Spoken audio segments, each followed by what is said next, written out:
Myths, legends, tales, all of them are designed to evoke fear or reverence. They are meant to stay in our memory with vivid images. They draw upon our most secret, most intimate feelings and emotions, upon our greatest fears. Death, pain, suffering, loss of loved ones, these are the things we dread. Light, warmth, love, these are the things we long for. From these feelings, the amazing creatures of our ancestors' legends are born. Terrible dragons, bloodthirsty werewolves, merciless yet just spirits of nature. We understand them all. We subconsciously know that these monsters are dangerous, but we can overcome our fear and fight them. Yet there is one creature that cannot be overcome so easily. It lurks in the depths of our consciousness. This monster has no single form, no fixed appearance. It is us. Its name is Doppler. It could be any of the people around you whom you have known for years, but they are no longer themselves.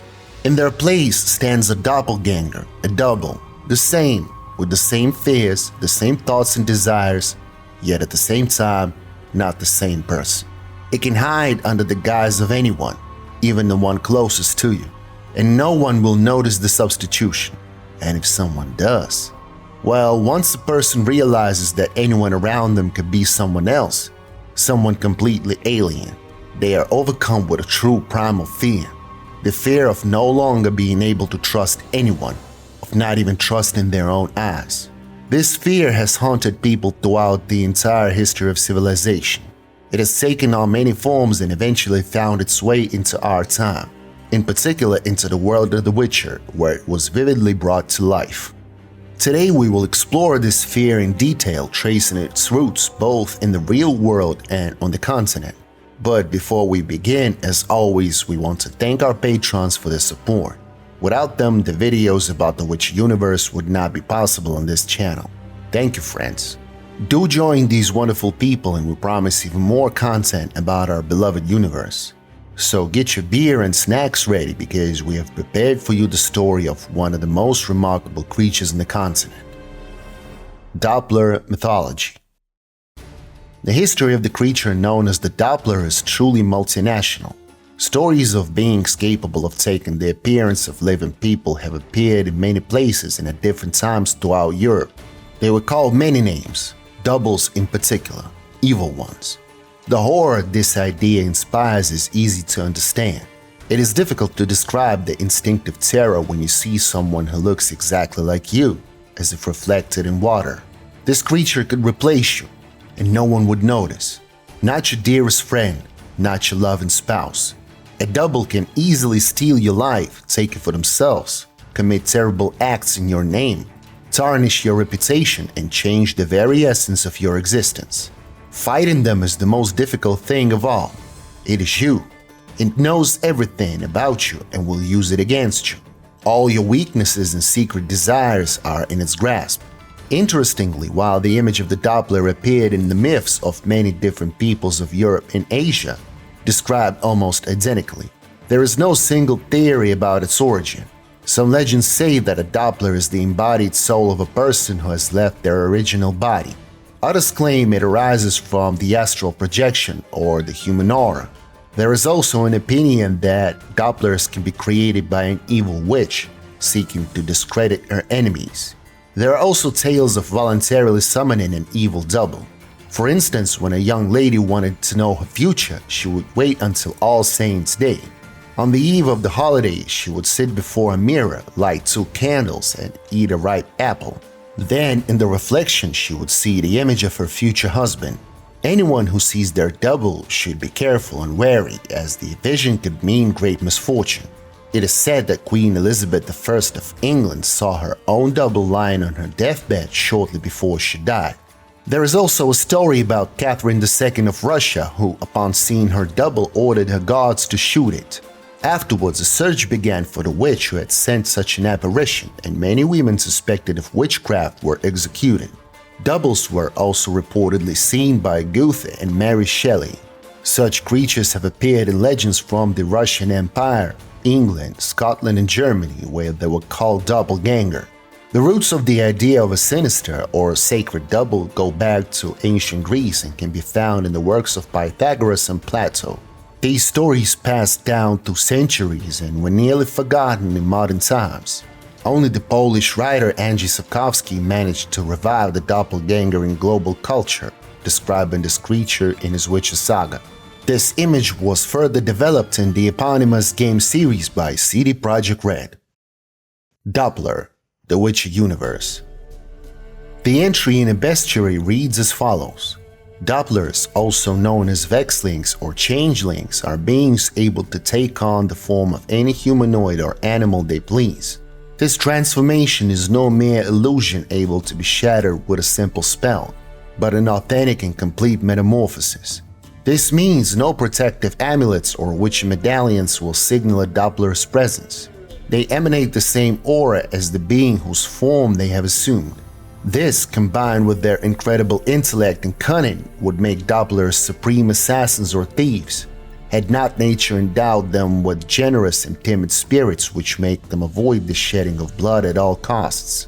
Probably no one could describe a Doppler in its true original form before it has transformed into something else.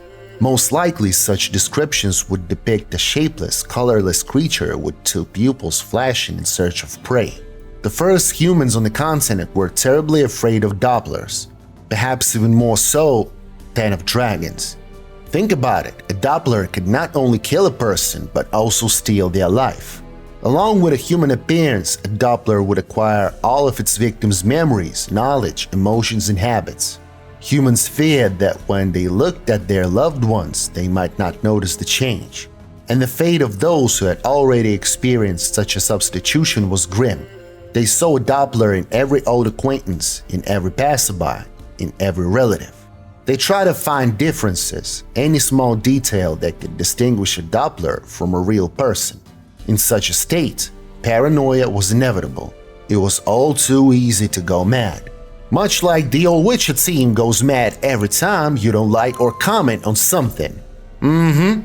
So the Dopplers were deeply feared, and when fear gave way to hatred, they began to be hunted down. Hundreds, even thousands of Dopplers once lived on the continent. Now only dozens remain. The people of the Northern Kingdom saw them as a demonic spawn. When they managed to catch one, they would tie it up, cover it in a thick layer of clay, and roast it until the clay hardened to brick. This was a form of exorcism. People believed that only then would the person whose image the Doppler had taken be freed from the harmful otherworldly influence. Even if they were already dead, at least their soul would be set free. Dopplers once lived in large numbers in forests and on plateaus, but relentless hunting forced them into hiding. They started taking on the appearance of mostly deceased people and live in places where no one knew the dead. Over time, the legends of Dopplers came to be seen as little more than scary tales to frighten children.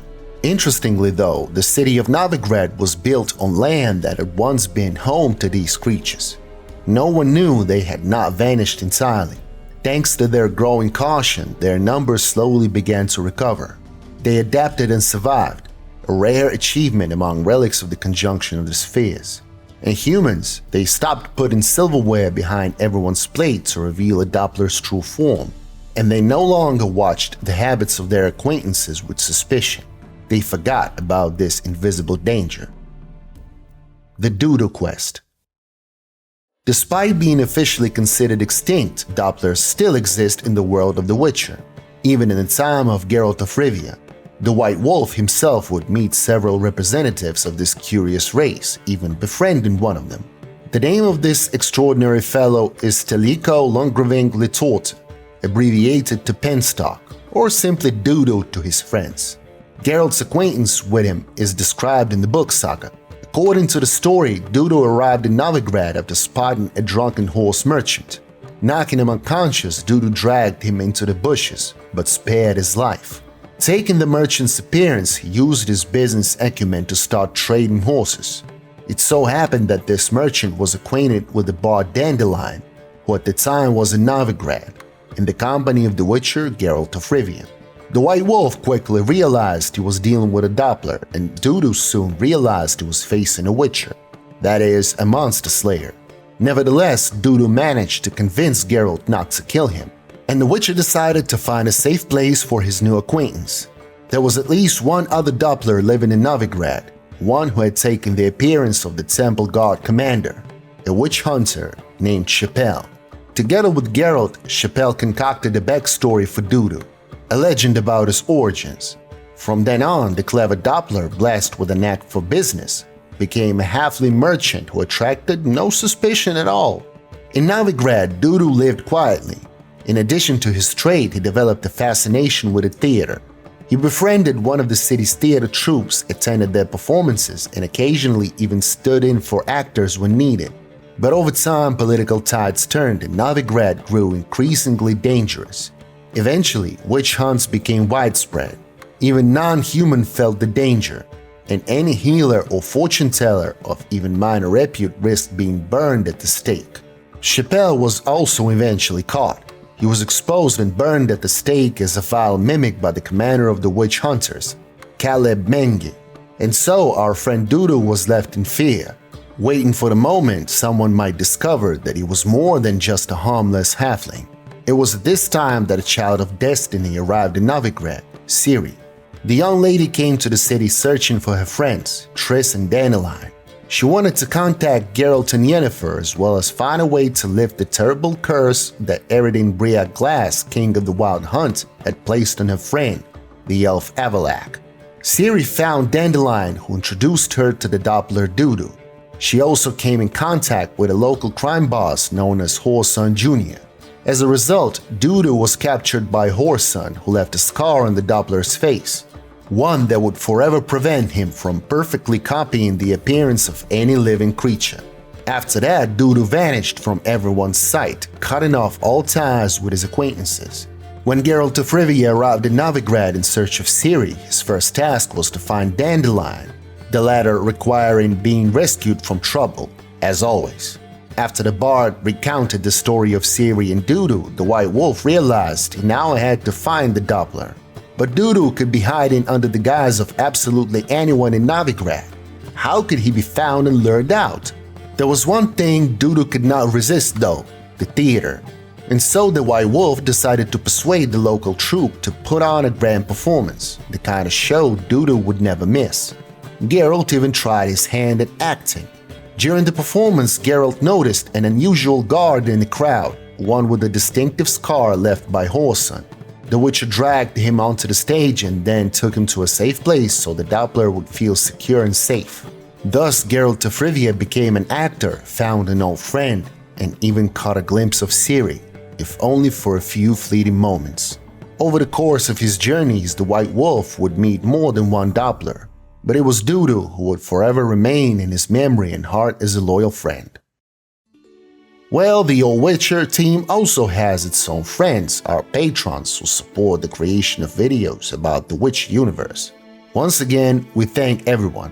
Your support is incredibly motivating and helps the channel grow. And if you, dear viewers, also wish to support our channel, head over to Patreon or become a sponsor right here on YouTube.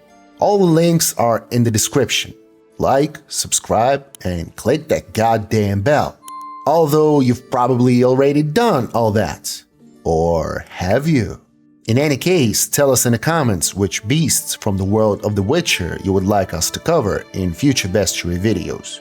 Thank you all for every single view. See you soon when the Old Witcher speaks once more.